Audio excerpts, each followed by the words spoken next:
भारत दुनिया का 5वां सबसे बड़ा एविएशन मार्केट है। ये तो हम सब जानते हैं, पर इसमें एक बड़ी हैरान करने वाली बात छुपी है।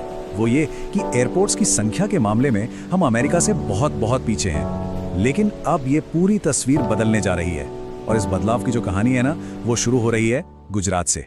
चलिए समझते हैं कि इस राज्य की इतनी ऊंची उड़ान के पीछे की असली वजह क्या है। तो ये जो अमेरिका और भारत के एयरपोर्ट इंफ्रास्ट्रक्चर में फर्क है ना, ये कोई छोटा मोटा गैप नहीं है। ये तो जमीन आसमान का फर्क है। और ये जो आंकड़े हैं, ये हमें बताते हैं कि भारत के सामने जो चुनौती है वो कितनी बड़ी है। 19,600, जी हाँ 19,600। जरा इस नंबर के बारे में एक बार सोचिए। अमेरिका की आबादी है करीब 34 करोड़ और उनके पास इतने एयरपोर्ट्स हैं। मतलब ये आंकड़ा हमें साफ साफ दिखाता है कि वहां हवाई यात्रा उनकी डेली लाइफ का, उनकी रोजमर्रा की जिंदगी का कितना जरूरी हिस्सा बन चुकी है। तो सवाल ये उठता है कि इस इतने बड़े गैप को भरने के लिए भारत कर क्या रहा है? जवाब ये है कि देश अब चुप नहीं बैठा है। अब भारत के एयरपोर्ट डेवलपमेंट में जो एक जबरदस्त तेजी आई है ना, चलिए उसको जरा समझते हैं। ये जो टाइमलाइन है ना, ये अपने आप में पूरी कहानी बयां करती है। सोचिए जरा, आजादी से लेकर 2014 तक, मतलब करीब 70 सालों में भारत में सिर्फ 74 एयरपोर्ट बने, सिर्फ 74।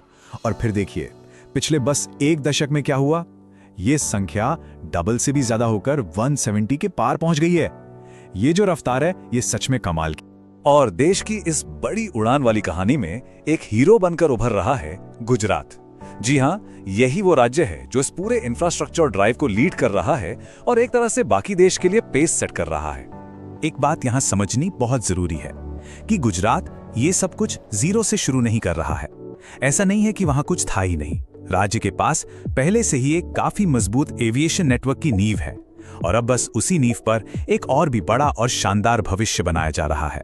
लेकिन असली कहानी, या यूं कहें कि असली महत्वाकांक्षा, वो नहीं है जो पहले से है। असली कहानी तो उसमें है जो अब बिल्कुल नए सिरे से बनाया जा रहा है। बात हो रही है 2 ब्रांड न्यू ग्रीनफील्ड एयरपोर्ट्स की, जिन पर काम भी शुरू हो चुका है। अच्छा, अब ये ग्रीनफील्ड शब्द सुनकर शायद कुछ लोग सोच रहे होंगे कि ये है क्या। तो देखिए, इसका मतलब बहुत सिंपल है। ग्रीनफील्ड एयरपोर्ट वो होता है जो बिल्कुल स्क्रैच से, मतलब एकदम खाली नई जमीन पर बनाया जाता है। ये किसी पुराने मौजूदा एयरपोर्ट को बड़ा करके नहीं बनता। तो सवाल है, ये 2 नए एयरपोर्ट्स बन कहां रहे हैं? जवाब है दाहोद और द्वारका में। और मैं बता दूं, इन जगहों को यूं ही रैंडमली नहीं चुना गया है। नहीं, इन 2 नामों के पीछे एक बहुत ही सोची समझी एक डबल साइडेड स्ट्रैटेजी है। एक ऐसी स्ट्रैटेजी जो गुजरात के इकोनॉमिक और कल्चरल दोनों तरह के विकास को एक साथ लेके चलेगी। और यहीं पर इस पूरी स्ट्रैटेजी की खूबसूरती दिखती है। देखिए, एक तरफ है दाहोद, जिसका पूरा फोकस है इंडस्ट्री और कॉमर्स पर। यह पूर्वी गुजरात की पूरी इंडस्ट्रियल बेल्ट को कनेक्ट करेगा। और फिर दूसरी तरफ है द्वारका, जिसका मकसद बिल्कुल अलग है, कल्चरल और स्ट्रेटेजिक। मतलब एक तो प्रसिद्ध द्वारकाधीश मंदिर तक तीर्थयात्रियों का सफर आसान बनाना, और दूसरा अरब सागर के पास देश की डिफेंस को और मजबूत करना। तो देखा, 2 एयरपोर्ट, 2 बिल्कुल अलग लेकिन एक दूसरे को सपोर्ट करने वाले मकसद। पर रुकिए, कहानी यहीं खत्म नहीं होती। दाहोद और द्वारका तो बस एक शुरुआत है, ट्रेलर है, समझ लीजिए। गुजरात का जो असली विजन है ना, वो इससे कहीं आगे, कहीं ज्यादा बड़ा है। एक ऐसा प्लान जो आज की नहीं बल्कि आने वाले कल की बात करता है, क्योंकि जो असली ग्रैंड प्लान है वो तो अब सामने आएगा। और अब आता है इस पूरी कहानी का सबसे बड़ा, सबसे चौंकाने वाला हिस्सा। गुजरात सरकार ने भविष्य के लिए 1-2 नहीं बल्कि 11, जी हां 11 और ऐसी जगहों की पहचान की है जहां नए ग्रीनफील्ड एयरपोर्ट्स बनाए जा सकते हैं। इससे एक बात तो बिल्कुल साफ हो जाती है, ये कोई छोटा मोटा शॉर्ट टर्म प्रोजेक्ट नहीं है। ये एक लॉन्ग टर्म विजन है जो आने वाले सालों में गुजरात की पूरी तस्वीर बदल कर रख देगा। और इस बात का सबसे बड़ा सबूत वो ये कि धोलेरा में एक नया और बहुत बड़ा इंटरनेशनल एयरपोर्ट तो ऑलरेडी बन रहा है। और ऐसा नहीं है कि ये बस कागजों पर है।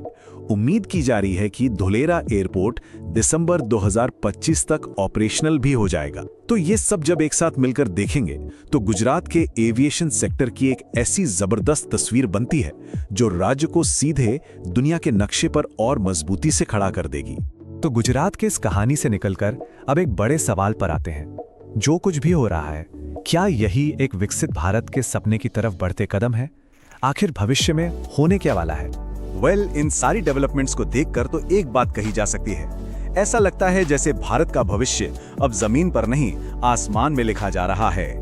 तो अंत में बस एक सवाल छोड़ जाते हैं। गुजरात के इस एम्बिशियस मॉडल को देखकर ये सोचने वाली बात है कि एक विकसित भारत के सपने को हकीकत में बदलने के लिए हमारे देश को असल में और कितने एयरपोर्ट्स की जरूरत होगी। ये एक ऐसा सवाल है जिसका जवाब हम सबको मिलकर सोचना होगा।